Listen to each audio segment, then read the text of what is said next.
Perfect. And I'm just double checking that everyone can talk to each other.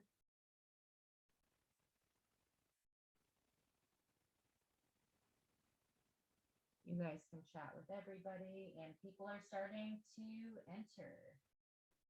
Just checking a few more settings here, and we should be all good. Awesome. Welcome, everybody. We're going to just wait a minute or two just as everybody starts to file in. But welcome and thanks for spending an evening with us. We'll get started in just a few minutes.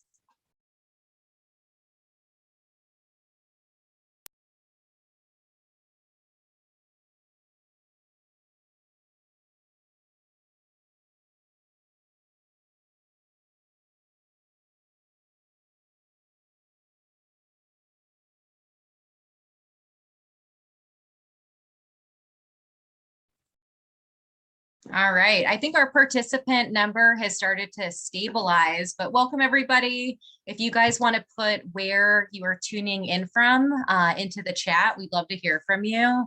And maybe if you a little bit about yourself. Do you guys have dogs or cats? Do you guys have some livestock at home? You guys got kids at home? Feel free to pop in any information you guys would like to share, and I'll transit. Hey, Evan from Arizona. Awesome. That's a far away from San Luis Obispo. Welcome. I'll kick it over to Kelsey to get us started with today's program. Awesome. Thank you. Well, hello, everyone, and welcome to our Coexisting with Cougars virtual event. We have a great lineup of speakers for today's program. But before we get started, I just wanted to say thank you to everybody who's attending today, including the California Department of Fish and Wildlife staff, and of course, all of you. It looks like you're tuning in from everywhere, so that is super cool. I also wanted to give a shout out to Jerry Clemens, a community member in your local area who helped us to organize this event after wanting to provide her community with resources on living with wildlife. So thank you, Jerry, for being so proactive and advocating for this program to occur. And we're so happy to be here and connecting with the SLO community today. And lastly, a big thanks to the National Wildlife Federation for supporting our webinar services today. Just some logistics before we get started. Please feel free to type your questions and submit them to the panel at any time during this event using the Q&A box on your screen. And we will try to get to as many of them during the Q&A portion of this meeting. And please try to remain respectful towards each other throughout this presentation. Also, this event is being recorded, so a recording of this program will be available and posted to the Cougar Conservancy's YouTube page, and we encourage you to share it with your family and your friends or neighbors who may find this useful. So today's program is as follows. We're going to kick it off with some introductions so you can meet all the presenters. After that, we're going to be moving into 2 presentations, and then following the presentation, we'll move into the Q&A portion of this event. So I will go ahead and start us off with introductions, and then I will kick it over to the other panelists to introduce themselves. So my name is Kelsey Bernard, and I'm the outreach coordinator for the Cougar Conservancy. And just a little bit about my background, I fostered a love for animals at a very young age because I grew up on a rural farm in Washington State. And I was also a 4-H participant for over 12 years. That passion followed me in college, where I received my bachelor's degree in zoology from Washington State University. And I grew a special interest for carnivore conservation. So my position here at the Cougar Conservancy really allows me to merge 2 of my biggest passions, which is domestic animals and carnivore conservation, where I get to help communities coexist with cougars. So if you reach out to us, sometimes or oftentimes I'll be the one that you would be communicating with. But I'm so excited to be connecting with the SLO community and being a resource for you all. So with that, I will kick it over to Korinna.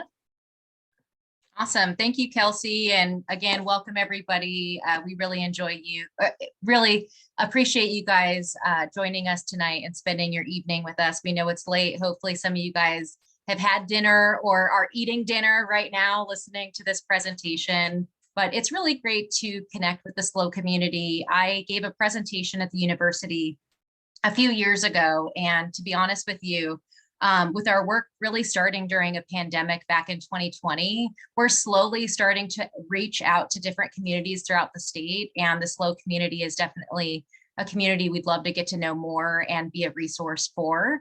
I'll tell you guys a little bit about myself and my background as part of my presentation later. So I just want to say for now, thank you for joining. And I'm the founder and director of the Cougar Conservancy. Let's popcorn over to Chris first. Yeah, thank you. Good evening, everybody. My name is Christopher DeTar. I'm the Human Wildlife Conflict Specialist with the California Department of Fish and Wildlife. So my regions that I cover, broadly it's called Region 4, but I cover the southern region of that region. And so Kern County, Tulare County, and Kings County. I do a little bit of work in San Luis Obispo County as well. Unfortunately, Brandon, who does a lot of the conflict stuff in San Luis Obispo, wasn't able to make it this evening, so I'll kind of be filling in for him. So, like I said, I've done some work. So for the Q&A session, hopefully I'll be some help. And then I was born and raised in San Diego, basically until college, where I went to Humboldt State University. And go Jets! Yes, majored in wildlife conservation and management. Also got a minor in ecological restoration. So basically, I really wanted some outdoor jobs. From there, worked in Napa for a little while for the Department of Fish and Wildlife. And now, I've been in this position since March last year, and been getting a ton of experience and having a lot of fun during the whole time. So I'll hand it over to Alex. Hi, Chris. Thanks. And I just wanted to thank everyone for being able to join and attend this presentation. And thanks to the Cougar Conservancy for hosting and organizing it. It's a great opportunity to be able to talk to different folks. So my name is Alex Heeren, and I'm joined here in the car with John Lee. We actually were called into the field today, so that's why we're joined by phone, and we don't have the camera set up. But I'm the research scientist for the Human Dimensions Unit with our Wildlife Health Laboratory. Our Wildlife Health Laboratory is a laboratory with the California Department of Fish and Wildlife. We are based in Rancho Cordova, California, but our laboratory oversees wildlife health issues across the state of California. As Chris mentioned, we have a few different staff members throughout the state that focus on human-wildlife conflict and human-wildlife coexistence. And one of the duties of our lab is to help coordinate all those different efforts across the state with the different human-wildlife conflict specialists like Christopher and his colleagues in other regions across the state. And so to help residents coexist with wildlife and try to prevent some of these issues and conflicts that sometimes cause problems between humans and wild animals. Wonderful. Awesome. Thanks so much, Alex. Oh, go ahead, Kelsey. No, you're good. Okay, well, thank you, Alex and Chris. So we're going to now move on to the CDFW presentation to kick off our program tonight. But while we're waiting for Chris to get his presentation set up, just a reminder, if you have any questions, please submit them to the panel using the Q&A box on your screen, and we will try to get to them during the Q&A portion of the meeting. And for those of you who may have missed the beginning, we are recording this and it will be available to you after the event. So with that, Chris, I will hand it over. All right, thank you. So basically, I set up this presentation more biased for myself than Alex, but he's definitely going to be contributing a lot. And frankly, I stole some of the slides from one of his prior presentations. But yeah, again, so Christopher DeTar, Human Wildlife Conflict Specialist. Basically, how I want to get this going is just kind of intro our Human Wildlife Conflict program. It's a new program that started, basically this last year, and it's been a pleasure to be a part of it. It's been a statewide program, so you can see here the different regions.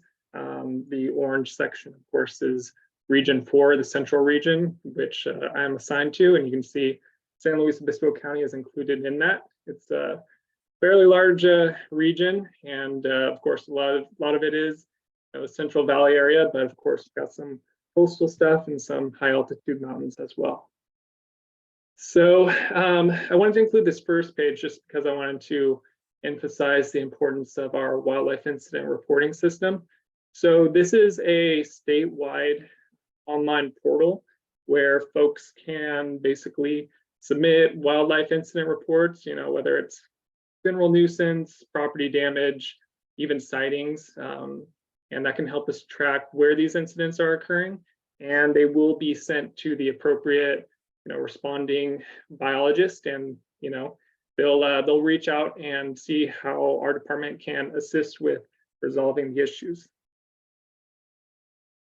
So to break it down a little further, I included some of our contact information for our region, or the region for San Luis Obispo. So if you guys want to take down the office numbers, so the main office in Region 4 is based out of Fresno.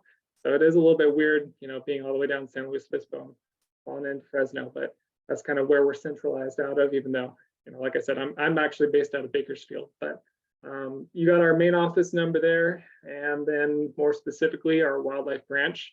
So that's another way of getting into contact with us. And, if you have any issues that are going on in Kern, area or Kings County by chance, those will then get referred to me. And then, of course, like I said, the wildlife incident reporting portal will also filter it to the appropriate biologist. And then this is just a little overview of the portal. I don't want to get too far into it. It's pretty self-explanatory, but this is the first page you'll be prompted to. You'll go to report a wildlife incident, and then it'll come down to this. Basically, you can provide your contact information. When the incident occurred, you can describe what species is, related in the incident, what was going on, what was observed, and then the location. And this is really important, just so it helps us kind of track where these incidents are occurring. As you can see here, they're obviously concentrated around where a lot of people are.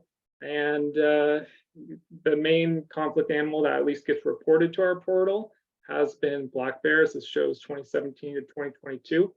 And the second most common animal is mountain lions, which is going to be the focus of our talk today. Alex, do you want to add on to any of this? No, that all sounds great. Thanks, Christopher. And yes, I would emphasize again, like Christopher mentioned, if you have an encounter with a mountain lion or other wildlife species, we really encourage folks to submit an incident, even if it's just a sighting that you see an animal that you thought was interesting, because we use that to help inform our reporting, and the statistics help inform our reporting and help inform our education and outreach materials. So great. Yeah, and that's how most of our interactions with the public do start, and that's the most thorough way, and helps us kind of be most efficient when we are kind of handling these situations. You can see here on the chart that some of the species have some stars next to them, and those are basically the species that do require a depredation permit if the reporting party is interested in some sort of lethal control or even aggressive hazing techniques. And so, of course, bears, mountain lions, a lot of mammals do require a depredation permit for take. And of course, that's going to be different than like a hunting permit. But we can get into that, of course, more in a bit. So another thing I want to promote is we do have some great online resources with our department. One of those being Keep Me Wild. So you have a good example of some of the species here. And these are kind of more proactive measures that people can take to avoid getting into situations where they are having conflict. And it's good because there is a lot of overlap between conflict prevention between a lot of species. So if you're doing one thing for a coyote, there's a good chance that's also going to solve issues for if you happen to be in black bear territory as well. So again, this is more preventative stuff. And then we also have the human wildlife conflict page, which is more kind of what to do after you've experienced some sort of wildlife conflict. And it kind of provides you a toolbox of various techniques that you can use to kind of mediate the issues. A lot of those are also going to be covered by the Cougar Conservancy this evening. So, and then just wanted to reiterate a lot of this again. If you did miss our phone numbers and contact information, I wanted to keep this section pretty brief, just so that we have lots of time for the Q&A section. You know, it's the main points that we interact with the public again are through the WIR system, and you know, when we do get a notice through that system, you know, we contact the people. I try to do it same day of the notice, assuming I'm not getting some kind of crazy field work that day. And from there, we can, you know, help provide people with options that are available, whether depredation permits or just general advice. We do site visits as well. So if you do have any kind of, you know, in particular property damage or livestock depredation, we do like getting notifications for those so that we can get out on site and provide some in-person kind of support. And that often usually is required if you are interested in getting going through the depredation permit process as well. Anything you want to add, Alex? Thanks, Christopher. Yeah, that was a great overview. I was monitoring the chat, and just to answer one or two of the questions. So, correct, those the numbers in that chart are for numbers of all across California for the last several years. Additionally, those numbers include sightings as well. So, for example, if someone sees a mountain lion or sees a black bear and submits that for statistical purposes, those numbers are also included. So that it's not necessarily all depredation incidents. One other question is in there is what exactly is involved with a depredation permit take. So I think we'll probably be discussing this a little bit later in the question and answers, but that is not necessarily lethal take. That can also include hazing, so non-lethal results to try to resolve the problem. And just for clarification, is CDFW does not lethally take animals for depredation. That's not what our agency does. What the permit is for is in cases where it is fits the legal requirements, is a permit for the individual to take the to take the animal lethally. So CDFW does not lethally remove animals for depredation. That's but again, we can, if folks have questions about that, we can discuss that a little bit in the question and answer period. But again, like Christopher said, a lot of this is our goal is to be proactive and try to mitigate the conflicts before the conflicts happen. So you know, especially for bears, mountain lions, either Chris or some a different human wildlife conflict specialist or biologist, there go help do site visits, look over a property to see where maybe where a problem could occur, and provide advice and assistance for trying to secure animals, or secure, for the cases of bears and coyotes, secure maybe trash or animal feed that may be attracting unwanted wildlife visitors. Yep. And yeah, I was seeing some questions about the stats on this page as well. And it definitely varies from region to region, county to county, what kind of reporting we are getting in. I've noticed that, you know, I have more bear reports in Kern County than I have in Tulare County. And most of the reports I get tend to be more of the property damage level, you know, depredation situations.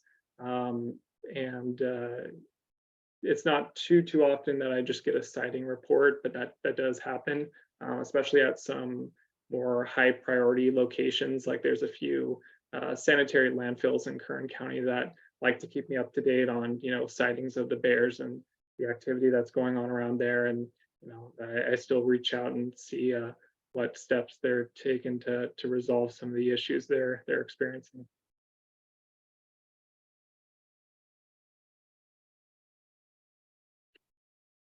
I think that mostly concludes what I wanted to present right off the beginning. If you guys want to jump into it.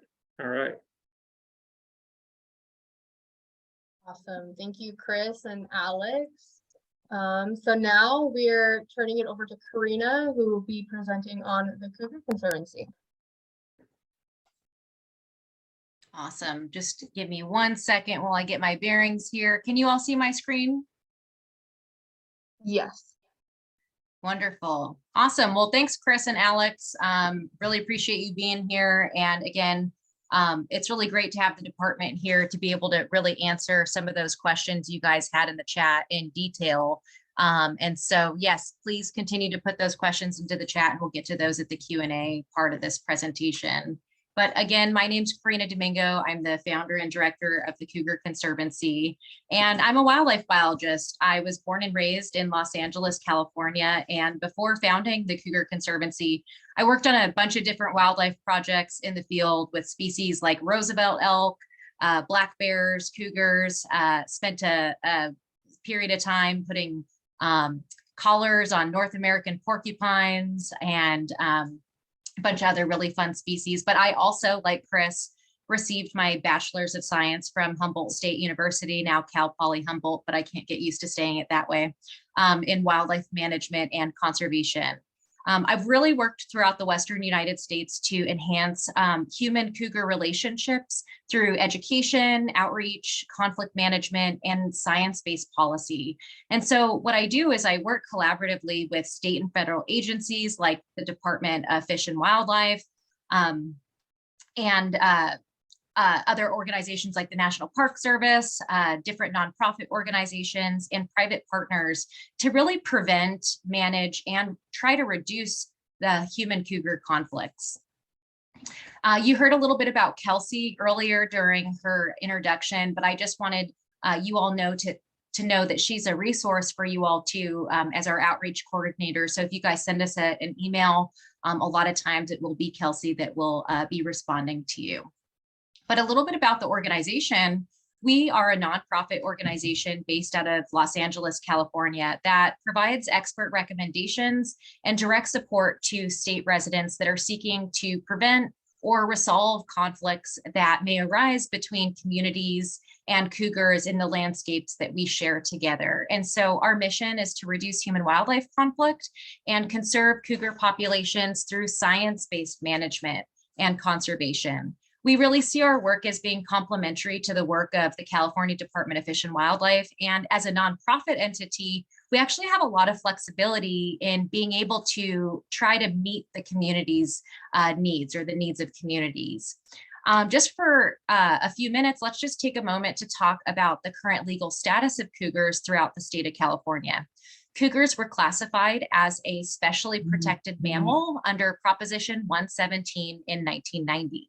And in 2019, select subpopulations were petitioned to be listed under the state's Endangered Species Act. So not the federal Endangered Species Act, but the California Endangered Species Act. And for short, I'm just going to say CISA, so I don't have to say that big long name every single time. And although cougars in California are not hunted, some mountain lion populations actually have lower survival rates than heavily hunted populations in other states. Here is a really cool graph that just lists some of the few causes of mortality. And it's a complicated diagram, I realize, but I'm going to go over a few boxes separately. So poaching is a cause of mortality for California lions, although the numbers on that are not as available as you could imagine. Vehicle strikes and fatalities account for about 100 cougar deaths a year across the state.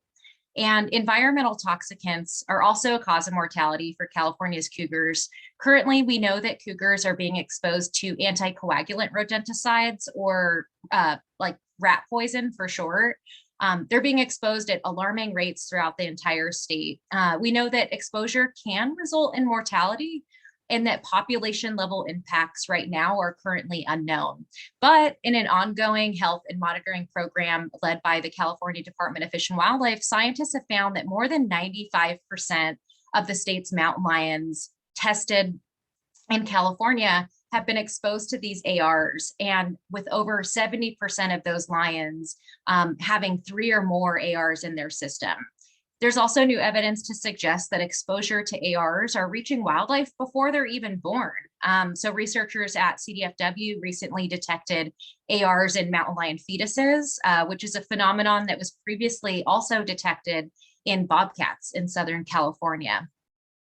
Additionally, with the environmental toxicants, marijuana grow sites on both public, tribal, and private lands in California also serve as point sources for this anticoagulant rodenticide exposure in wildlife.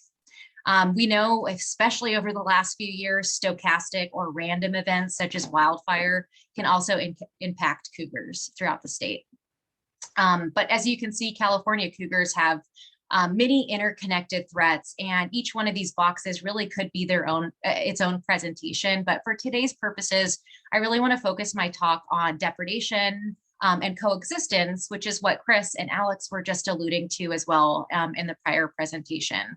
So prior to mountain lions becoming a candidate species under the California Endangered Species Act in 2020, over the last 20 years, an average of about 200 depredation permits were issued for cougars per year, and then an average of 100 cougars were legally killed on depredation permits throughout the state. So about 200 permits are issued. Of that, about 50% of lions were taken, again, over the last 20 years. But the vast majority of permits that are issued for cougars throughout the state actually occur in non-commercial settings. And what that means is that changes in our husbandry practices, whether that means our dogs and cats or our livestock, really can drastically reduce the number of permits that are issued for cougars and killed as a result. And moving on a little bit to where we work throughout the state. So first, I just want to talk a little bit about this awesome, colorful graph that you see on the right-hand slide. Researchers have recently identified 10 genetically distinct subpopulations throughout the state of California, and you can see them represented in the map in those different colors. The populations under the black line, let's see if you guys can see my mouse. Can you see my mouse, Kelsey? Yes, I can see it. You can. Awesome. So the populations under this black line here were the populations I mentioned just earlier that are currently a candidate species under the California Endangered Species Act. Our current focus area includes the entire state of California, but with special emphasis on those southern and central coast cougar populations you see under that black line. And again, I mentioned in my intro, but with our work starting, we founded the organization in 2020, right in the middle of a pandemic. And so our primary focus areas have focused a lot lately in the last few years in Southern California, with emphasis on the Santa Ana Mountains, the Santa Monica's, the San Gabriel Mountain Range, and the San Bernardino Mountain Range. But we are super stoked to be here with you all tonight to connect with the SLO community and hope that we can also be a resource for you guys as well. You'll note that your area is one of our focus areas under that black line. Our programs aim to address some of those threats that California cougars are facing that we saw on that previous slide. So today we're going to focus a lot on our conservation programs and specifically our conflict task force. So with 80% of depredations throughout the entire state of California being a result of the loss of domestic animals in these non-commercial settings, we really have targeted our limited resources towards this demographic, everyday folks like you and I who live in or around cougar habitat or adjacent to cougar habitat. And we're really focusing on those folks as opposed to cougar livestock interactions happening on like large scale ranching operations. And so this picture here, you can see two of our volunteers during a conflict visit, which I'll talk a little bit about in a second. But what our task force does is we collaborate again with agencies, the local scientists who may have projects in that area, and with different organizations locally in order to achieve effective and long-lasting conflict resolution. So we conduct work on the ground to intervene, directly assist, and empower local communities both through training and education before and after human cougar conflicts occur. So I'm going to focus on some of our services here, and I'll only focus on a few of these points today, but this is kind of a list of some of our services we offer in order to support communities in living and recreating with cougars. So residents in California can call our conflict hotline where they can report a sighting, an incident, and request assistance. At the time of conception in 2020, this was the first hotline dedicated specifically to human cougar conflict in the state of California. So that was pretty neat. And I'll go into detail about our visits on just a few slides. But before we get into that, I also want you guys to know that we do community presentations like this, but we also do presentations to like public safety committees at a city or homeowner association groups or property management or neighborhood groups as well. So if you guys have any needs aside from this meeting tonight, please reach out to us and we're happy to connect with select groups of folks. If there are issues arising, another thing that we can do is canvassing. So we can go out to a neighborhood, knock on doors and answer questions and provide people with brochures and information. And also the California Department of Fish and Wildlife. This is one of the many services that they also offer for the community. But first, before we get into it, what the heck is a wildlife sighting? So a wildlife sighting occurs when someone directly witnesses a wild animal, like on the left-hand side of the screen here, there was a mountain lion in someone's backyard, I believe it was. And an indirect sighting, which is usually done through like a security camera, like a Ring camera on your doorknob that everybody seems to have these days. Or some of you guys have trail cameras in your backyard and you guys get footage of your local wildlife using those types of systems. As Chris and Alex were talking about, we want to make sure that you guys know that you can report a cougar sighting. So when reporting, please include the following information: the location, the date, the time of the sighting, and any photos or videos you may have. You can report that sighting to the Cougar Conservancy, and you can also report that sighting to the California Department of Fish and Wildlife. Chris went over the wildlife incident reporting system and had that awesome screenshot for you guys to get familiar with that interface. And so reach out to us anytime with those sightings. This was a trail camera footage that someone submitted to us of two cougars walking together, which was super neat and a surprise for that resident. But I just want to share with you just a few stories on why reporting is so important. So in May of this year, earlier this year in the summer, a horseback rider discovered these two cougar kittens at the edge of this large ranch property in the Simi Hills. And they went online and were Googling a bunch of numbers and they just were confused on who to report to. And so they contacted us and our conflict task force immediately got them connected with the right folks at the California Department of Fish and Wildlife and the National Park Service, who has an ongoing study in that area on mountain lions, for assistance on that property. And so when CDFW arrived, the kittens had moved on and only their tracks were left behind. But the department set up trail cameras to capture any further activity to see if mom would come back, if she was still in the area. And over the course of 4 nights, the cameras didn't detect any cougar kittens or adults. And, you know, biologically and ecologically, we know that female cougars will sometimes leave their kittens for 1 to 3 days at any given time. She's got to go out and hunt, so she's fed, so she's got that milk. So it's not necessarily cause for alarm to find young kittens like this on their own. But it's important to report that in case those kittens are in distress and may need intervention. And so please help us continue to collect this important information about sightings and incidents by letting us and the California Department of Fish and Wildlife know when they occur. Another incident that happened that I want to share with you on like why reporting is so important. So we worked with on multiple cases in the Santa Ana Mountains where a scar had been seen in backyards. And unfortunately, in one of the incidents, he actually fell through the roof of the livestock enclosure. I'll play that one more time because the roof couldn't withstand the weight of a mountain lion. Let me see if I could play that one more time. And we coordinated with the California Department of Fish and Wildlife and local law enforcement to make sure that the appropriate folks were deployed on site. And we were able to offer that individual a post-conflict visit to learn more about how to reduce risk on their property. And we also awarded them a cougar-proof enclosure through our pen building assistance program to make sure that incidents like that didn't happen in the future. And we also provided resources, not just to this community member, but to people all within that community. We did multiple walkthroughs, and a lot of folks ended up doing cougar-proof enclosures on their property. The last case I'll share with you, because I know we want to get to the coexistence tips and tricks, is Monrovia. So we had someone call our conflict hotline.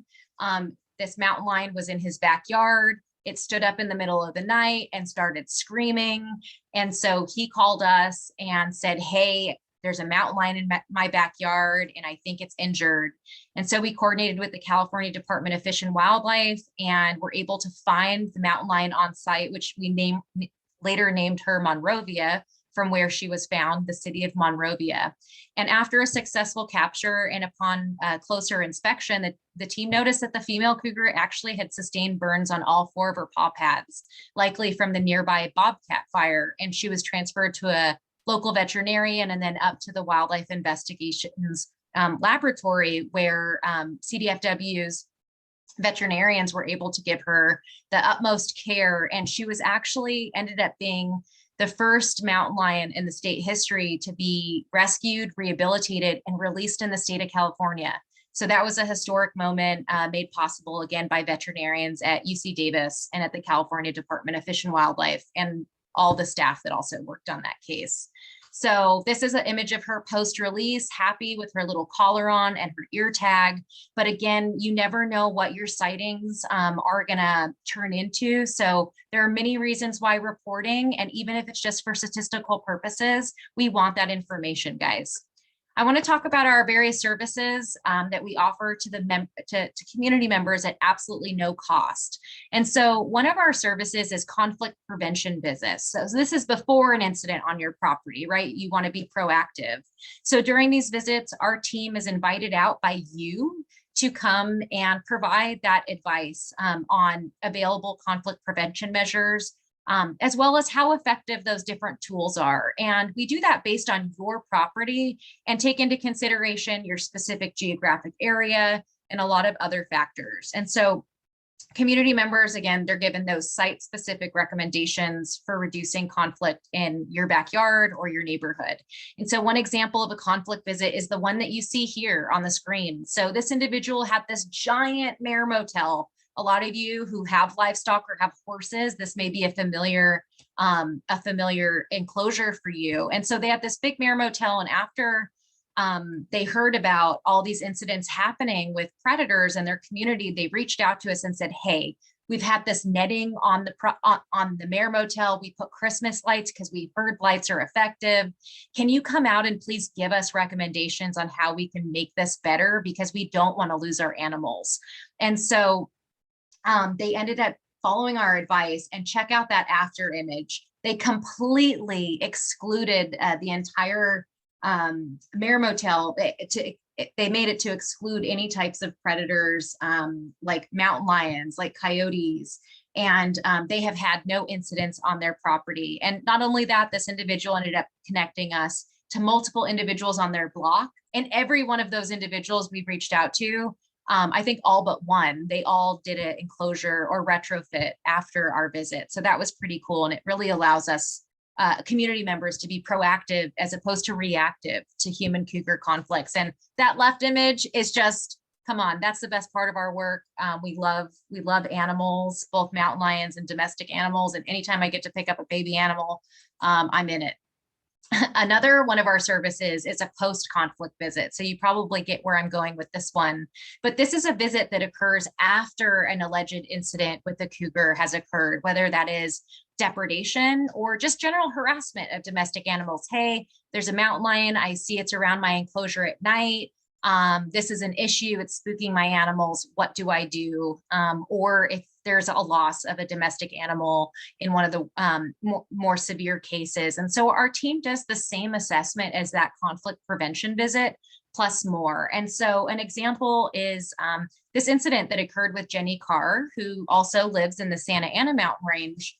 That cougar you heard about earlier, Scar, he made his way into her enclosure that was unsecure. There was an area that he was able to get into, which you see on the left screen here, this small mesh. He was able to squeeze in And unfortunately, he killed all 3 of the family's pygmy goats. And so not long after, her husband, with the best intention, came home with new pygmy goat babies. And she was like, oh my God, we don't have an enclosure. What are we going to do? We can't have this happen again. And so she called us. We did a full site assessment on her property and also did a cougar-proof enclosure consult with her. And now all of her animals are in the coolest outdoor enclosure, and she actually keeps her animals in outdoor enclosures during the daytime so they can get their sun and jump on the rocks and stuff, but are always protected because she's not always able to supervise her animals while outdoors. So that was really nice working with Jenny, and she also connected us with her neighbors too, who we were able to speak with. But in addition to those services I just mentioned, we also have some financial assistance programs. And so on occasion, we're able to offer these programs to community members when, say, when a depredation incident occurs and they need some help in order to get a retrofit done or a cougar-proof enclosure installed at their home. And so we understand that there are many barriers for people implementing coexistence strategies at home, and we try to reduce some of those barriers by offering these assistance programs. And so our pen building assistance program and our carcass disposal program are there to help offset costs associated with domestic animal protection and the proper disposal of depredated animals to make sure that there's no attractants for future depredation or for future predators on site. And so you can learn more about our pen building assistance program on our website, cougarconservancy.org/assistance. And we're able to provide costs for materials that can range from $150 to $1,500, depending on the size and materials used. And here's an example of that that we built in Escondido a while back. Our team can also help again with the retrofit of existing structures so long through this program, so long as the final structure design meets our requirements. So this is an example of an open corral prior to construction. So just remember this. And here's after. So that's pretty cool. This was a great case that we worked on. And not only do they have all their animals that are protected from dusk until dawn and during the daytime, but they're able to actually breed their alpacas again and move the walls to be able to use it in different ways throughout the year. Here's another example of how you can easily retrofit a chicken coop. We actually protected that little guy on the left with that door and some additional mesh screens that were able to withstand the weight of a mountain lion. The carcass disposal program, there's information also on the site about that, but I don't want to spend too much time on that today. And you can check out more information about those programs on our brochure on our website. I know Chris and Alex covered this, but you can also head over to our website and fill out that wildlife incident reporting system, the WIR system that Chris talked about. And you can also fill out our form as well. Not only do we like to see these submissions, but we also rely on those submissions to help us know where to potentially target our coexistence programs in the future. Again, we always encourage you to also reach out to the California Department of Fish and Wildlife. And at the end of the day, we can't assist communities if we don't know what's going on and we're not aware of interactions in an area. So please feel free to reach out. Another 2 things I want to go over really quickly is we're able to offer workshops. Our latest workshop is our Intro to Tools in Cougar-Proof Enclosures. So if there's enough folks in the community who are interested in doing that workshop in person, we're happy to coordinate something for this year. We also do Cougar-Proof Enclosure consultations, both in person and virtually. And so please feel free to reach out anytime. We can talk to you about everything from like the type of galvanized wire you need for your structure to how to retrofit whatever you have on site. So reach out. I'm going to skip some of these for time. So many folks that reached out from the community, and also just by doing some informal community listening sessions, we found that most folks were interested in really learning how to reduce that negative interaction between them, their pets, and a mountain lion and other native predators like coyotes while at home and on the trail. So let's first talk about enclosures and just risk in general. So Keeping your pets, including cats, dogs, you name it, livestock, in barns or structures with walls and a roof at night is really the best preventative measure that you can take to keep your animals safe. It's important to ensure adequate predator-proof housing for pets and livestock that's going to be utilized, especially from dusk until dawn and during nighttime. Also, during low visibility days like fog and rain, we suggest that as well. If you need assistance, again, or expertise in building an enclosure, please reach out to us. But this is an example that you see on the left is a retrofit of a chicken coop using some really standard materials like horse fencing. And on the right, you see a private catio that Maribel Lopez made for her kitty to be able to go in and out of the house. That's built using very simple wood and horse fencing. There are many different designs that you can do. You can get creative as you wish, but there are certain specifications for what a cougar-proof enclosure is. And so, for example, this is this awesome kit that's 10 feet by 10 feet by 6 feet high. It's made from all welded galvanized tubing with 20 gauge wire, and the chain link is really durable. It also comes with a roof and cover kit, and the tarp comes with a roof and cover kit. To make sure that your animals can also get out of the elements, like the California sun in the summer. You can get something like this at Tractor Supply, and using very, not a lot of work, you can just retrofit the top to make sure that no animal can get in from the top. We also built this pen in the Santa Ana Mountains, and this is using 2 different kits during the pandemic because there was such a supply shortage. So again, feel free to reach out to us. The idea, though, that you want to walk away with any enclosure builds is that mountain lions are liquid. So we all know that when you get a package at the door and it's your Amazon package that you ordered, if you guys have domestic house cats, you guys know that your cat's able to fit into like a box like way smaller than it. Mountain lions have really streamlined skulls, right? And they can fit in really tight spaces. And so it's important to secure gaps that are 4 inches or more, 4 inches or more. So make sure if there's any holes or any gaps, they are no larger than 4 inches. For the roof, you want to make sure that the roof is able to withstand a minimum weight load of 200 pounds. Okay. Generally, mountain lions don't get that big in this area. So 200 pounds is a great kind of spec to just go off of. If a few people can walk on top of it, then you should be solid. Again, every 4 inches should be closed off and 200 pounds on that roof. This is little Enchilada. So I just want to show you what we did at Enchilada's house. He had somebody in his family that was killed by a mountain lion, and they had these open air motels. And so this was the before picture. And we decided just to retrofit one individual stall and closed off the inside of it. And this is the after. This reporting party has not had any incidents with the mountain lion after that. So, and then those are using horse paneling. So those are big welded sections that are just easy to pop up with zip ties. And then you want to make sure that you go around afterwards and secure the metal to the galvanized tubing using 12 gauge inch wire or thicker, right? Because the zip ties are great for placing it, but they snap and crack in the sun and over time, and that is not a secure structure.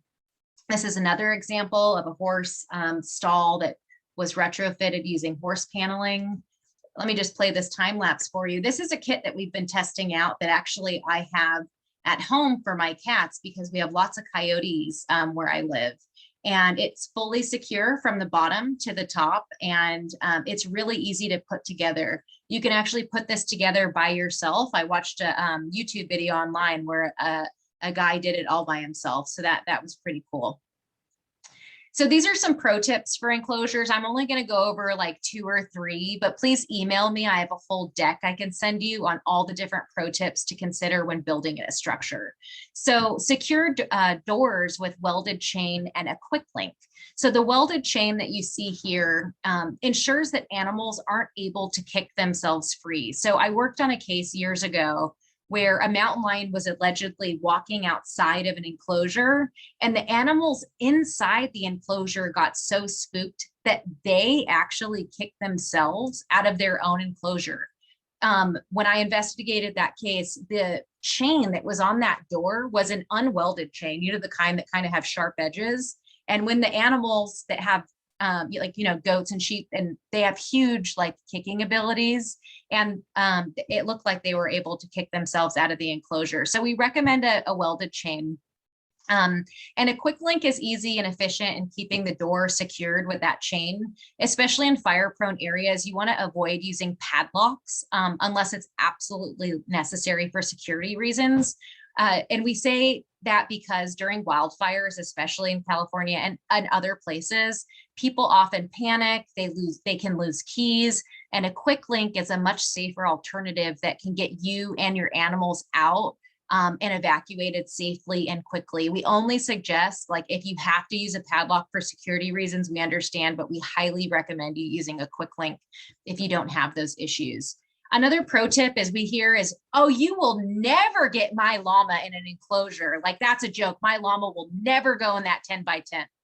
But we recommend that, well, first, just want to acknowledge that some animals can be really sassy, and we totally get that.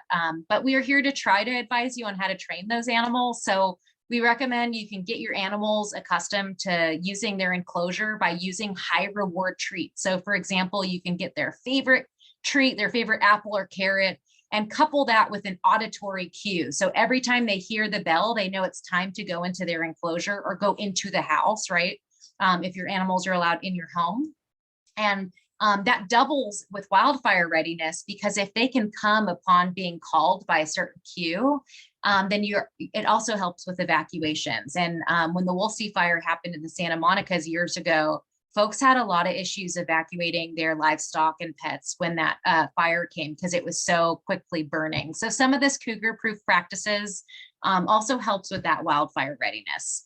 I don't know how many on this call, you can put it in the chat, how many of you or your family members are involved actively in 4-H, but I just wanted to let you guys know that this is a new resource that's on the market now. I'm not being paid to say this, but it's $20. It's geared towards kids, of course, that are involved in 4-H, and it walks kids through how to think and how to assess the risk that we're all talking about right now. And it's a workbook that they can use to look at their animals at home. And so anyways, it's a great resource. Just want to pop it here for future use in case that's helpful for you all. But another thing that we can do to reduce risk at home, besides, of course, safeguarding our pets and animals, are landscaping practices. So let's go over some of that right now. So trimming vegetation above the ground. So this is a great graphic that we made a few years ago, and communities in Southern California have actually been successful at reducing conflicts with predators by trimming hedges 2 to 3 feet off the ground. And so landscaping in this way can help reduce the amount of area where cougars and other wildlife can take refuge, right? You're increasing the visibility so that when you open your back door at night or during the daytime, you're able to see what may be hiding under those bushes. Also consider keeping hedges away from your house. So this helps you by reducing that cover we just talked about that cougars and their prey can use to hide and rest. And also this helps you by maintaining the recommended 100 feet of defensible space around your home for wildfire readiness. We also highly suggest you attempt to reduce backyard clutter. Open areas without places to hide are always going to be naturally riskier for wildlife. And so decluttering can serve as a deterrent for cougars and their prey. So on post-conflict visits, we've been at sites where there's a lot of clutter.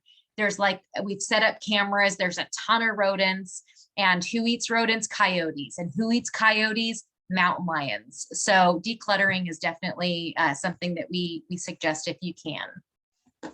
Also remove wildlife attractants. So you want to secure trash and compost piles. Cougars are not like other animals that may raid your trash bin or your compost pile, but these items attract rodents and again, predators that prey on them. Cleanliness, again, can prevent this. There's also ways to cougar proof or predator proof your compost.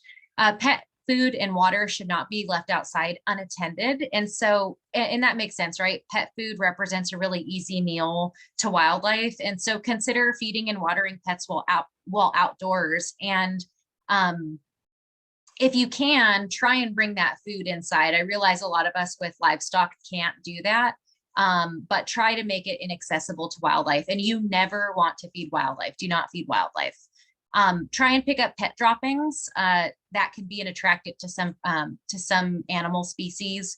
And really, I want everybody to have a realistic idea of wildlife interactions on their property. The best thing for wildlife is to pass through and to move on to natural habitat with minimal human interaction. And so feeding wildlife, such as deer and small mammals, can really provide a false sense of available resources and can result in animals like cougars sticking around, which can attract predators and other predators to your property. And so realistically, if you live in cougar habitat, you're always going to have a cougar. If you live in coyote habitat, you'll always have coyotes through your area. But the goal is, again, to have them pass through with minimal interaction, right? Lastly, you want to try and reduce deer activity around your property and by deer proofing your yard if that's useful for you. So we know that cougars are deer hunting specialists, and so where deer go, mountain lions go. And so if you have them and they come and eat your rose bushes, we can talk about potential solutions for that to get the deer to move on. I don't know how relevant this is for this audience, but if you're interested in talking about remains disposal for any livestock you may have on the property, please reach out. We're happy to talk with you. This is a question we get asked a lot, and we can go into it more in the Q&A, so we leave time for questions. But often people ask, can any dog be a livestock guardian dog? Can any dog protect my animals while outside? And the short answer is no. I want to explain just really quickly how a specially trained guard dog works. So these guard dogs can safeguard livestock and hobby animals if they're trained properly and if they're an actual livestock guardian dog. So if you're interested in that fact sheet, I have an amazing fact sheet I can send you, and I can connect you with a California person to speak with on that. But how it works is when a predator gets too close to a herd, a guard dog may use vocalizations like barking to deter further interest. And in the case that a cougar approaches a herd, a specially trained guard dog can also physically confront an animal. But again, not just any dog can accomplish this. So consult with professionals in your area about breeds and training procedures, or reach out to us and we're happy to connect you as well. But as a resident, you can do everything you can on your property to protect your animals at night, to not feed wildlife directly or indirectly. But I also want to stress that it takes a community to achieve effective and long-lasting conflict resolution. So, residents in your area also need to be housing pets and livestock in secure enclosures at night and not feeding wildlife. And something I like to stress is just talk to your neighbors. Maybe the person that's down the street from you, maybe they don't put out their garbage every few weeks because they can't physically put it out. And that's why they put it out once a month and it's always overflowing and the coyotes are always there. Maybe, can you lend a hand to help them with their garbage once a week to make sure that you can reduce that risk around your neighborhood? Just see how you can support the people that are around you. You'd be surprised on what barriers people are facing. And sometimes people simply don't know. My last few slides are on trail safety. So I'll kind of, I'll probably take another few more minutes and then we'll just open it up for the rest of the program for Q&A. But let's talk about trail safety because this is something that everybody asks about. So when you are recreating in cougar habitat, or if you see a mountain lion in your backyard, for example, what do? First, I just want to stress that encounters with mountain lions are extremely rare. Cougars like us, they generally want to avoid confrontation. They're cautious animals that try to avoid humans whenever possible. There's a study that came out a few years ago that showed that audio recordings of human voices can even drive them to abandon their food cache, or when they kill a deer and cache it in the soil. But there is enough individual variation between cougars, just like with people, right? We all have our personalities, and some of us are risk takers versus others. But some cougars may choose to avoid us, but let's say not the areas we recreate in. And so while cougar attacks are extremely rare, it's important to take preventative measures in cougar habitat just to ensure your safety and the safety of your loved ones, right? Children, cats, dogs. And so we recommend that you recreate during daylight hours if possible, to be aware of your surroundings. So when hiking, running, jogging, or bicycling in cougar habitat, pay attention to your surroundings. So folks who love to use earphones, I'm gonna burst your bubble. Using earphones is going to impair your ability to hear wildlife that may be nearby. When I'm backpacking, I always hear an animal, a large animal, before I see it. I hear that crack of the stick, I hear that rustle of the leaf, and I look up and there's a black bear eating some berries just down the way. So make sure that you can hear and be aware of your surroundings. We suggest you stay on marked trails. This will minimize stress on cougars and other wildlife and can reduce chances of human cougar conflicts or human wildlife conflicts in general. But this is also especially important during spring and summer months when many wild animals are tending to their young. And so like human parents, wild animal parents are going to try to protect their babies from direct threats. And the best way to not, if you're threatening, is to not invade their space. You want to hike in groups if possible and make noise, so you can announce your presence to wildlife in an area by singing or talking to your partner that's with you. Or what I like to do, I like to clap my hands around turns I can't see. And what you're doing is you're just allowing wildlife, whether it be a cougar, a coyote, a bear, you're allowing that wildlife to move away from you by announcing your presence.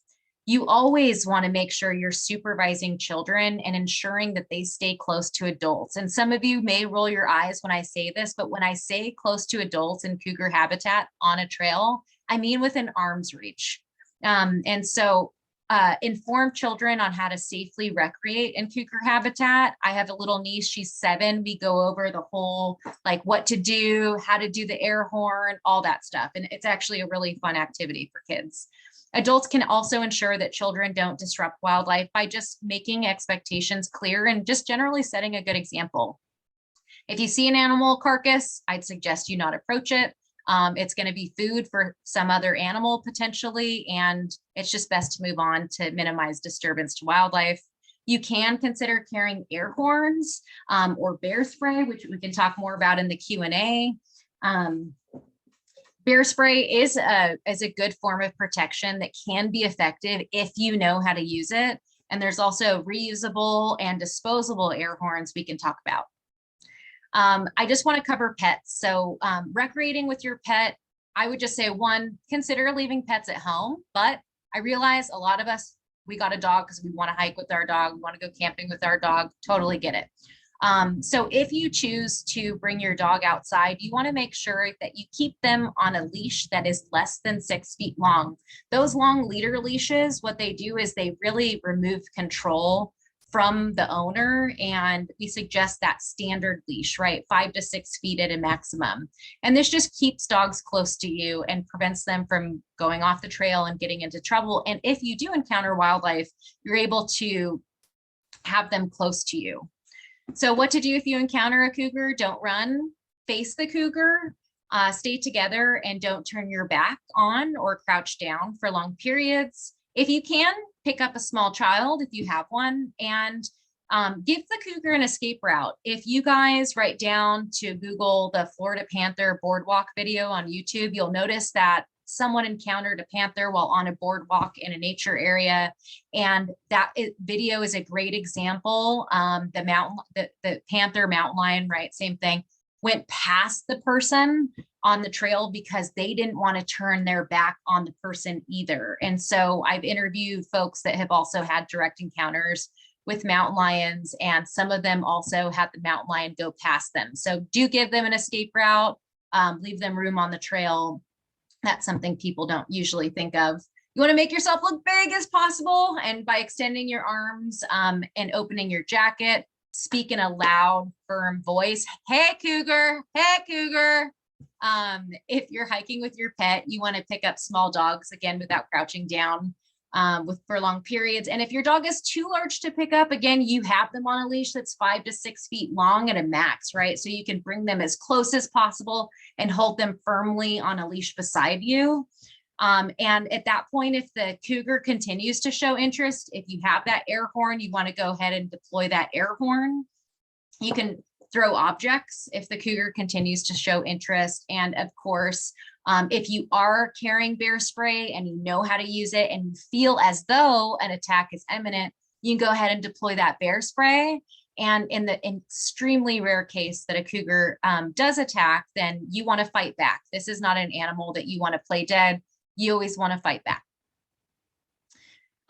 Again, I think we talked about why reaching out to us is important and the department, but you can report for statistical purposes only. It allows us to know where to target our coexistence programs, and we respond to 100% of inquiries. So please do reach out. My last thing I want to say and plug is that we have a brand new resource for communities. So if you don't feel like reaching out or you want to go on this website first to try and find answers to some of your common questions that you may have on Cougar coexistence, you can go to this link here below. So over the last 2 years, the Cougar Conservancy has collaborated with the National Wildlife Federation, the National Park Service, the California Department of Fish and Wildlife, to produce really one of the most extensive frequently asked questions documents for cougar coexistence to our knowledge. So that's very exciting, excuse me. The goal of this project was really to serve as an educational resource for all people with questions about cohabitating with cougars in California and beyond. I saw someone's here from Arizona in the chat, so this is going to be a resource for you guys as well. This document also serves as a script to a brand new video series that we're launching next month.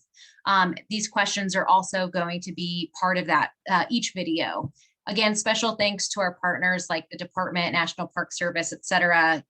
It really takes a village to create these resources, and we couldn't have done it without that collaboration. These are some behind the scenes from the production. You see Jessica from the department there, NPS, we got Caltrans and Tina Calderon. So you are welcome to share these videos once they're online with family, friends, neighbors. You can post them on sites like Nextdoor for when people have questions. And we just really hope it's a resource for you all. It answers questions like this one. Is depredation related to aggression towards people? Why aren't cougars translocated to reduce human cougar conflict?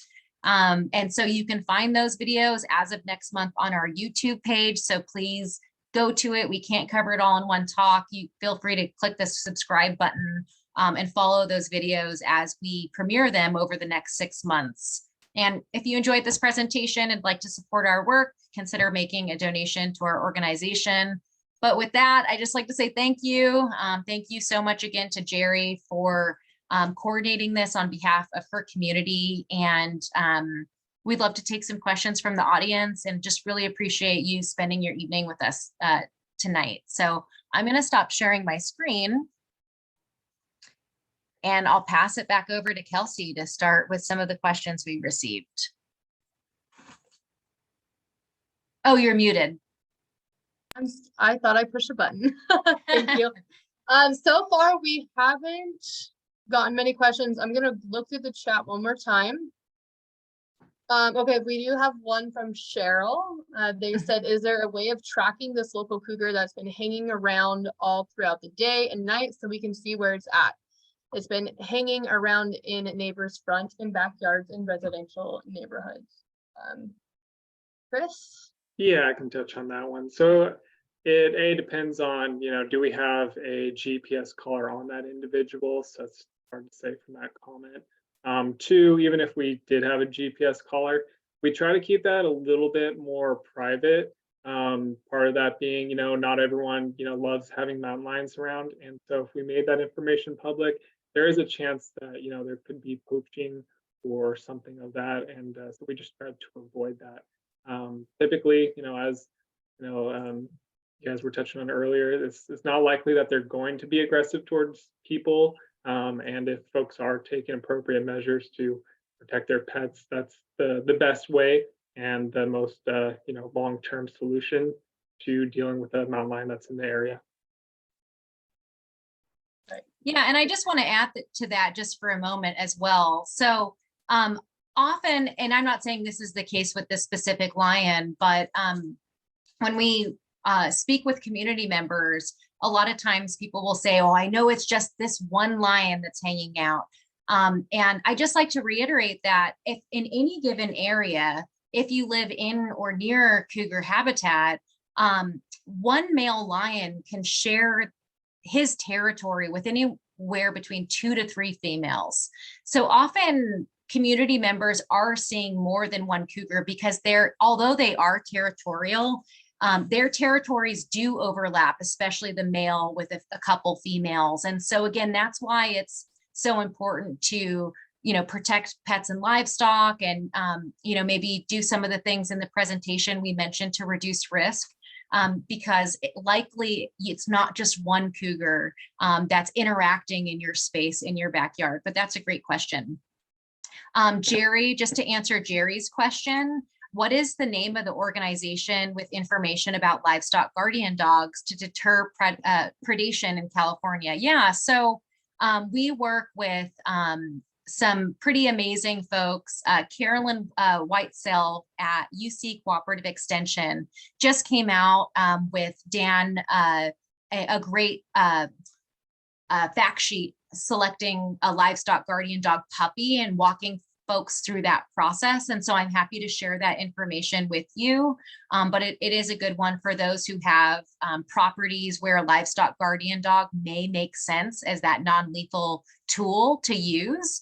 Most of the residents we work with, the enclosures and landscaping practices and handling fruit trees and trash, a lot of that is actually what is utilized most often. But in SLO, I know that there are properties that are larger that may require that livestock guardian dog as a method. She also asked, how do we get the 4-H info? So I'll send you the 4-H info unless Kelsey has the link, but if you don't have it on hand, Kelsey, don't worry about it. It does teach about non-lethal methods to answer your comment, Jerry. It walks children and youth through walking around the cage. What is your gauge wire? When are your animals in the enclosures? Do you have, and it just gets folks thinking and young kids thinking about all those different risks and how to mitigate those risks. So it's done really well. Okay.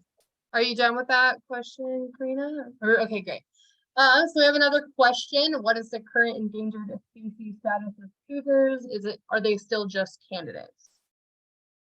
Yeah, so Kelsey, if you can pop in the link on our website that has that interactive timeline, we really wanted to make the state listing process a little bit more accessible to everybody because it is a complicated process. So we have this awesome interactive timeline that you can view on cougarconservancy.org.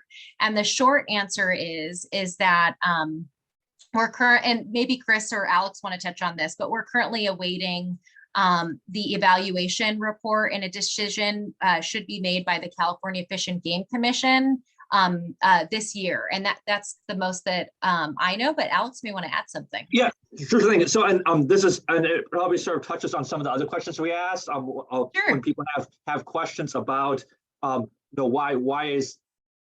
are the policy and laws and the role of the department. So it's actually the California Department of Fish and Wildlife, we actually don't make any of the laws or regulations surrounding wildlife in the state. That's actually done either by the legislature or by the California Fish and Game Commission.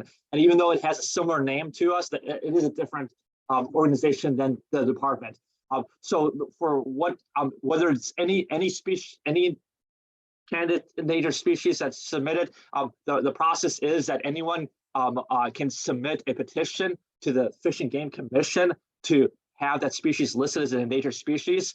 What that does is then the department, where the organization that Chris and I work for, does a scientific study or does the background research to determine what is the status of that species. And then once that report is finished, Then the Fish and Game Commission, the other organization, is the one that reviews it, and then they are the ones who actually make the decision about whether or not the species is going to be listed or not. And that's as Korinna mentioned, that's where the process is. Where we're right now is that the petition has been submitted to the commission for listing those a few different of the ecological significant subunits throughout the state. And currently that is being the department is wrapping up developing the report that was sent to the commission, and then the commissioners who are appointed by the governor will make the final decision. Awesome. Thank you, Alex. That's a great description of that. Can we go to Jerry's question really quickly, Kelsey? I do want to address this.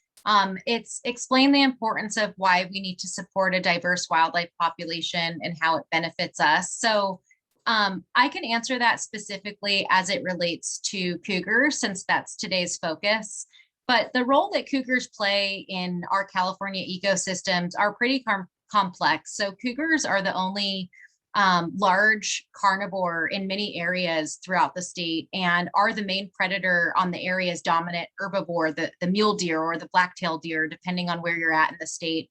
Many areas also have black bears, which are considered a large carnivore based on size, but black bears are mainly omnivorous and are not regular predators on deer. And so cougars, again, are an apex predator in many areas throughout the state, and are often the only apex predator in a lot of our Southern California ranges. So in other words, they are at the top of the food chain and have no natural predators.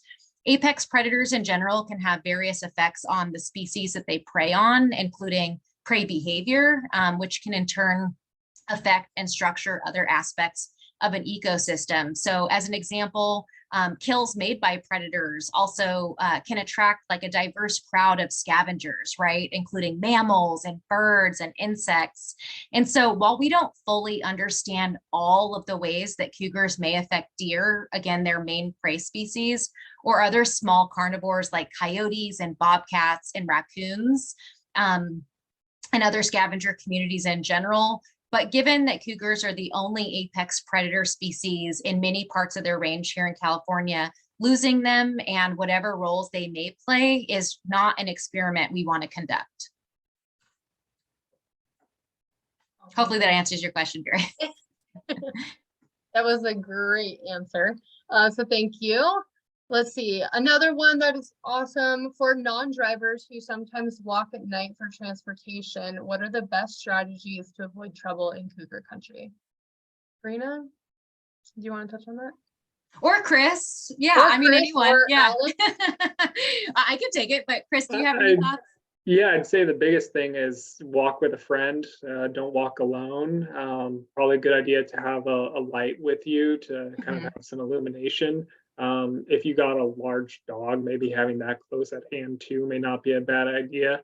Chihuahua's probably not going to do you that much good. Might be a negative actually in the total scheme of things. But those are my initial thoughts. You know, if bear spray is also a good option too, or a walking stick. It's unlikely that you're going to find yourself in that kind of situation where you are going on, you know, hand combat with a mountain lion, but you know, if you are recognizing that, you know, there is some risk involved, and so just, you know, having some countermeasures, you know, running through your mind is not a bad idea, and be aware of your situation. Like y'all were talking about earlier, don't have, you know, earphones in while walking around, and situational awareness. And, you know, I think people are going to be a bigger danger to you, honestly, than mountain lions, and a lot of the similar things apply to that as well, as being aware of your surroundings. And you know, I like the description of not having headphones in, particularly because there's been plenty of times I've walked by rattlesnakes, and you know, they give their warning by their rattle, and if you don't notice that can be a bad time. But yeah, I'll pass it on to you. Yeah, no, I agree with everything you said, Chris, and I totally understand, you know, why people want to, like, you know, decompress, listen to their podcasts, listen to their music, go out in nature to enjoy nature. But again, we want to make sure we have that situational awareness, even when you're in your neighborhood. So every few often, like if I go out at nighttime, I see these beautiful coyotes in my neighborhood, and we're deep in Burbank, in the city of Burbank, and they're out and about, which is why, my cat, Fiona, she only goes to her enclosure during the daytime, and she's supervised when she's in there. But I agree with everything Chris said, and just making sure you have that situational awareness when you're in the city. Again, I'm deep in Burbank, but there are coyotes out every single night, and sometimes during the daytime too. And also with the sun setting, with it getting darker earlier and earlier, sometimes people don't have the option of walking their dogs when they get home from work in the daylight. So I also want to acknowledge that that is a thing. And so doing all the things Chris mentioned, carrying an air horn, whether it's one that goes around your neck like this, or one of these babies that are extremely loud. These are great tools in helping to haze, especially coyotes. I'll yell at some of the coyotes here, and I'll try and haze them without a tool. And they look at me like, huh, lady, if I do this, they're out of there. So sometimes having an air horn just helps amplify that noise. Thank you for both of those answers. Let's see, this isn't necessarily a question, but Alex or Chris, you might have some input. It looks like folks are interested to know if there's any available information or stats on slow lion populations, and where they could possibly find updates on the one that's been in town lately. Would you guys have any input on that? And that's a great question. So I'll take the first shot, and then Christopher can add in anything that I may have missed. I would say that a lot of people ask about the status of the population status in their local communities. Unfortunately, we don't have great estimates at the local level for different population estimates, just because of the amount of, it takes a lot of effort, and there's a lot of science to go. It's rather, especially for mountain lions, it's rather hard to count them because they are quite shy of people. So it takes a lot of effort. So we don't have specific population estimates. We are working on developing one for the statewide that will be coming out soon. And I think one of the questions that's sort of related to this, it asks about when does a mountain lion get a radio collar or a tracking collar? And the answer to that is it's going again back to sort of the research efforts. So a lot of that research is not done by the department. The department does do some of that research, but a lot of it is done by our partners. So we have anyone who interacts, like puts their hands on the line, or even scat or fur from a mountain lion, has to have a scientific collecting permit to make sure that the research is being done safely and ethically. So a lot of there are several research groups throughout California, research institutions, universities, or other types of research institutions that conduct that research, and a lot of those are the ones that design the study sites to put collars on the mountain lions. So oftentimes the lions that get the collars are part of a longer term research study. So that's oftentimes why, unfortunately, we were not able to put collars on mountain lions that show up, just because again, in order to make sure that those numbers and estimates are scientifically defensible, they have to be sort of part of a rather detailed and pre-planned sampling strategy. Again, I guess, sorry, that's a long convoluted answer, but I guess the short answer is we don't have, unfortunately, we don't have specific population estimates for individual counties or areas. However, that's something that we're working with our different research partners, as well as such as the Cougar Conservancy and other folks, to try to get a better handle on mountain lion ecology and populations throughout the state. And that's also the reason why that even it'd be great to have information on the movement of individual animals, why oftentimes there's only the amount of time and effort it takes to put a collar on a mountain lion is great enough that it's, unfortunately, it's not something that we can do for every line.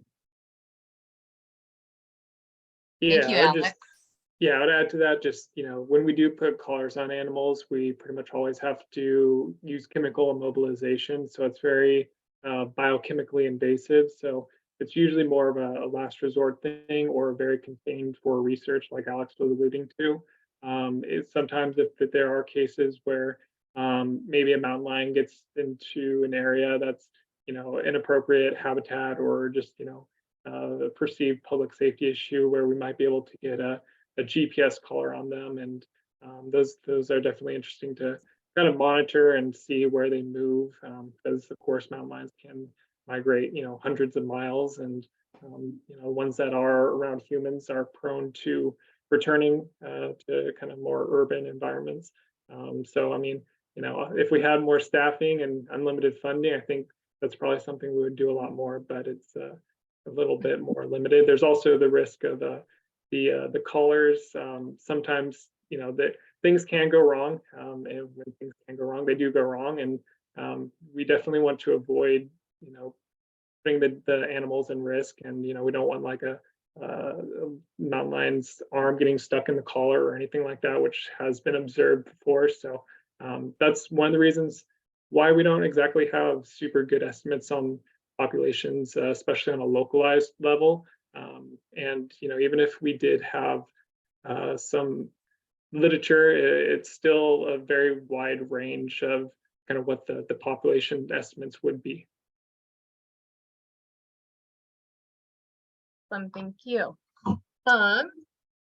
Hey, Let's Kelsey, real quick, Yeah. I'd like to address Janine's comment in the Q&A.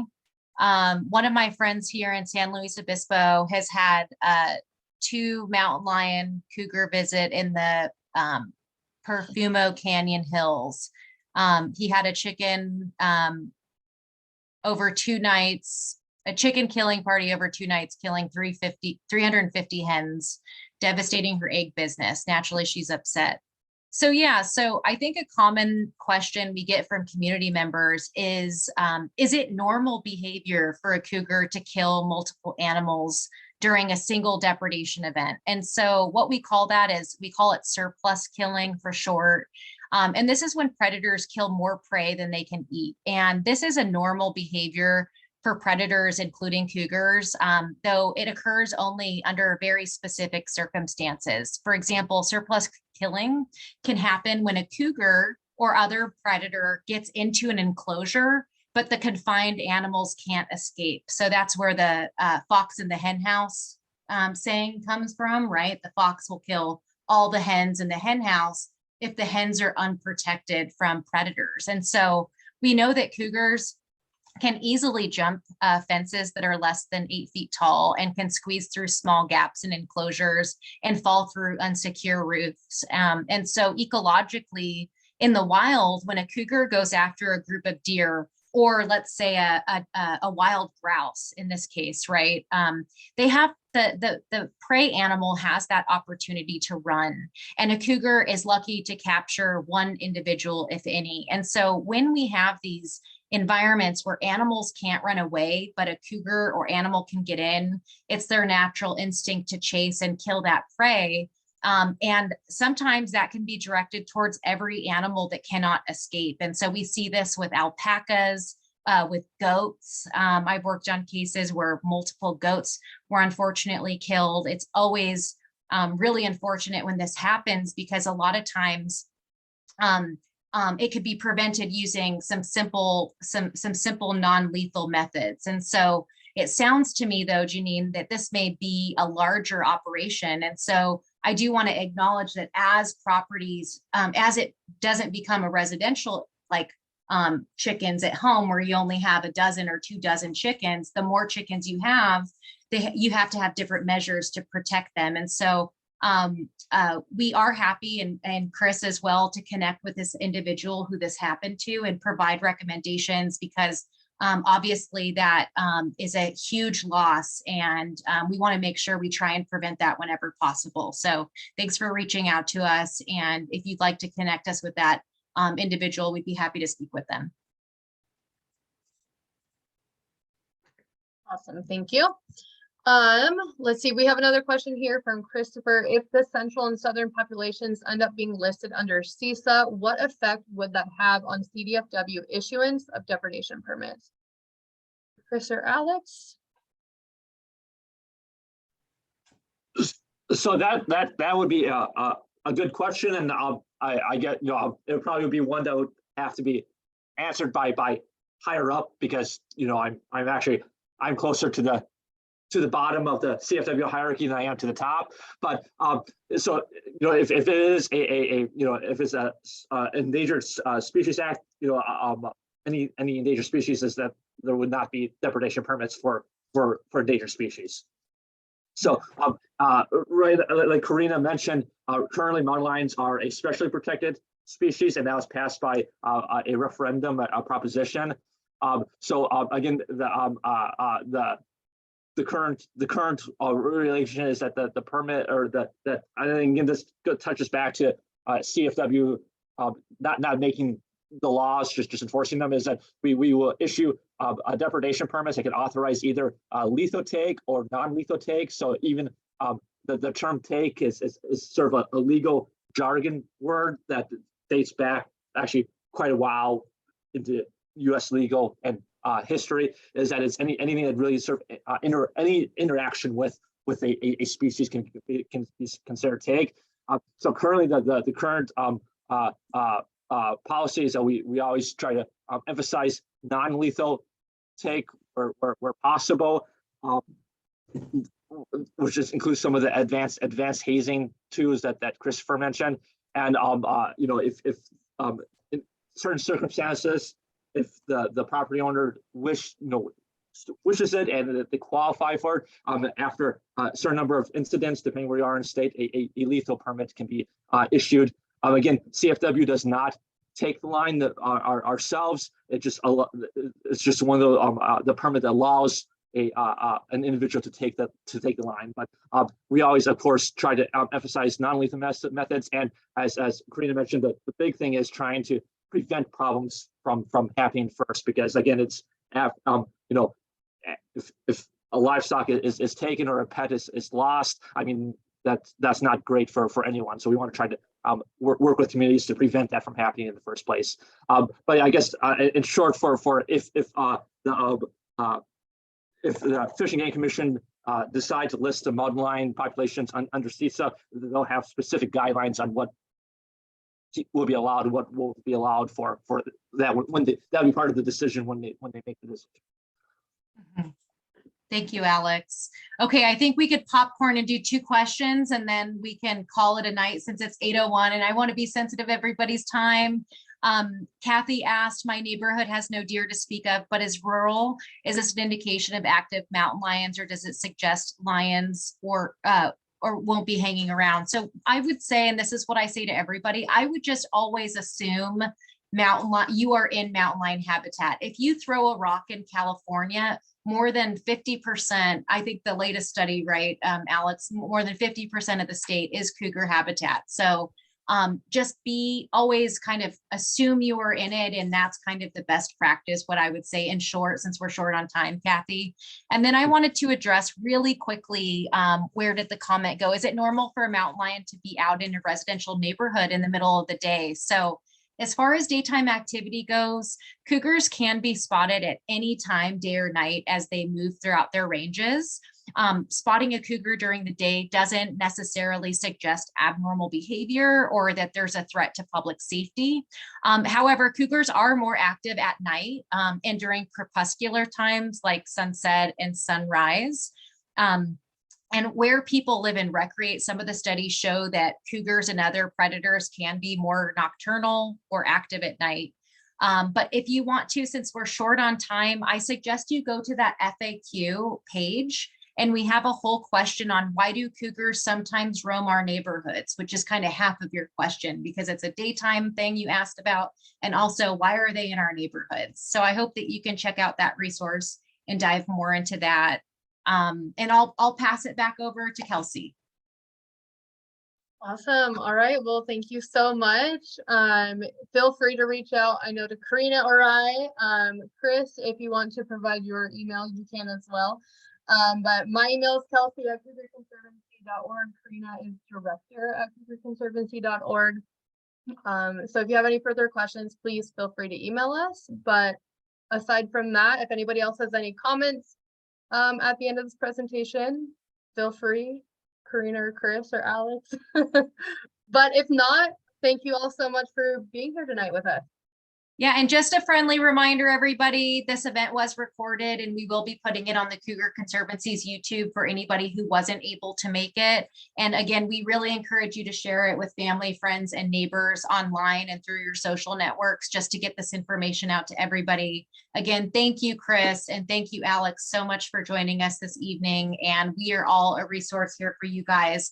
So please feel free to reach out to us. cougarconservancy.org/contact should get you everywhere. And I can always connect you with Chris and Alex too, if you forget their contact information. So with that, I bid you good night. Everyone have a great rest of your evening. Thank you. Bye. Thanks, everyone. Bye.